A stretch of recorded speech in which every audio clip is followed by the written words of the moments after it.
ендеше кітап заттелеріміздің бәрін толықтайық, сабағымызды бастайық балалар. Екі топқа бөлініп алайық.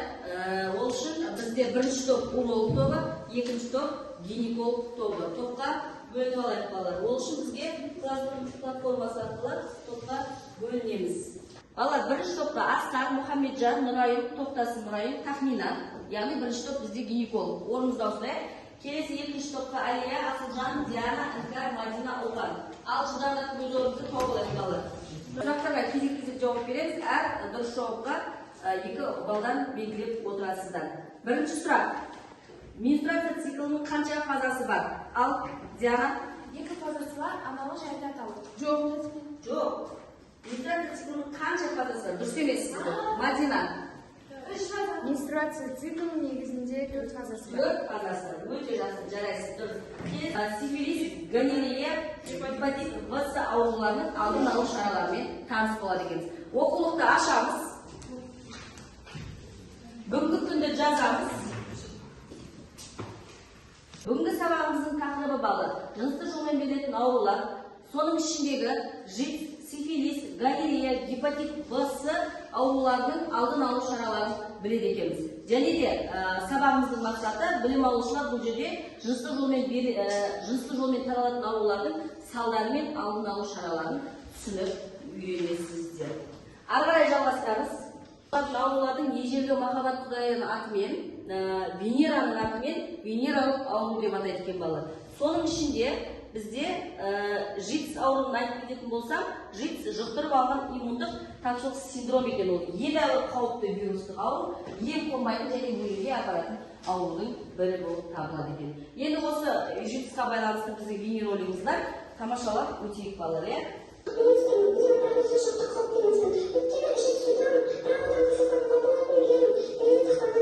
Сізді қол алысу немесе сүйеу арқылы жұқтыруға болады ма? Бейнероликті тамашалап болсақ, бейнероликте не ауру жайлы көрсетілген, кім айтады екен? Ал Мадина? Яғни бұл бейнероликте бізде ЖИТС ауру туралы айтып кеткен. ЖИТС ауру бізде адамдарға оңай жұқпайды, яғни қол ұстасу және де бір-бірін сүю арқылы жұқпайды екен. Және де ол бассейнде, көпшілік шомылатын орындарда жұғу оңай емес екен. Бұл ЖИТС ауру вирусы, бұл бізде судан қорқады делінген екен.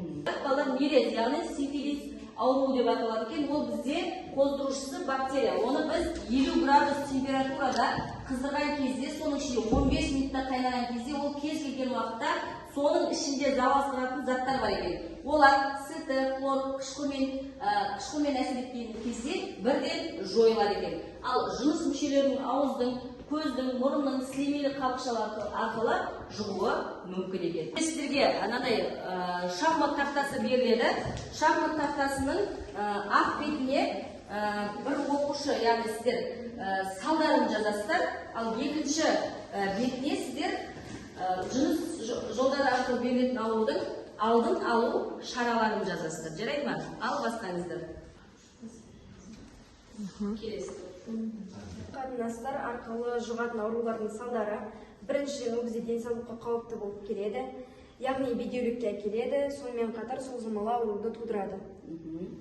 Және де біз төсек жабдықтарымызды үнемі ауыстырып тұруымыз керек.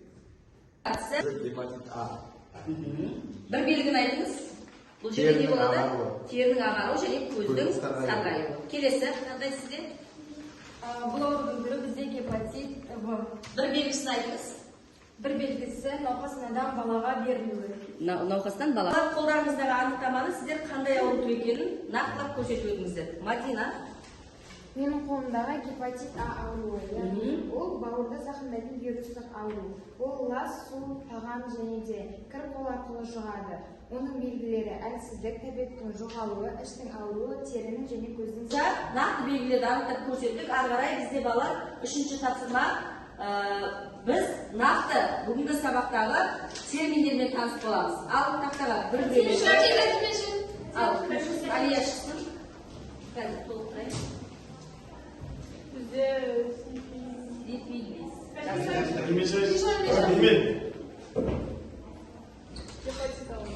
Гепатит. Жақсы, келесі.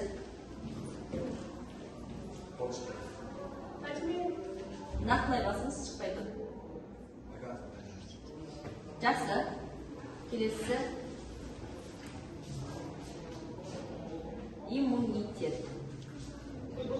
Ал балалар, отырамыз. Енді бұл жердегі біздің бүгінгі сабағымыздағы қолданған анықтамалар. Ол анықтамаларды дәптерімізге жазып алайық, жазыңыздар. Балалар, бізде активатор әдісі, яғни сабағымызды қорытылайық. Біріншіде естеріңізде қалған 3 мәліметті жазыңыздар. Екінші, маңызды, бүгінгі сабақта маңызды болған 2 мәліметті жазамыз. Сосын тәжірибеде қолдана аламын деген 1 мәліметті жазып, өз ойларыңызбен бөлісіп өтіңіздер. Бастаңыздар.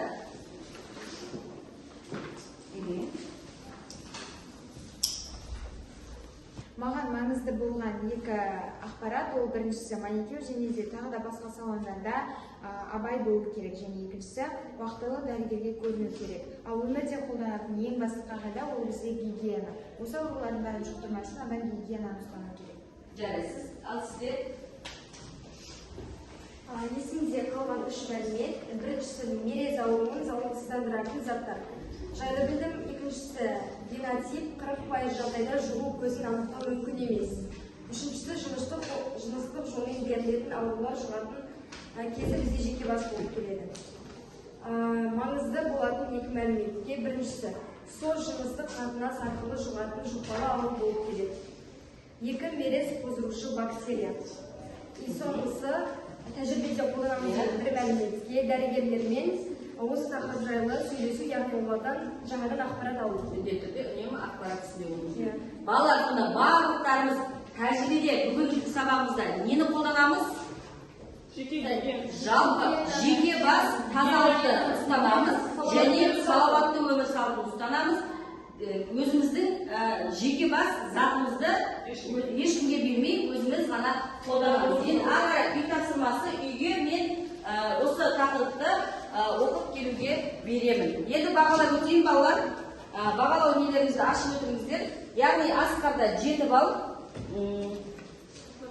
Нұрайымда 9 балл, Тахминада 9 балл, Мұхамеджан 6 балл, 8 балл, Мадина 9 балл, Диана 9 балл, Ұлпан 8 балл, Алия 8 балл, Іңкар 9 балл, ал Асылжан 7 балл. Жарайсыздар, бүгінгі сабаққа өте жақсы қатыстыңыздар.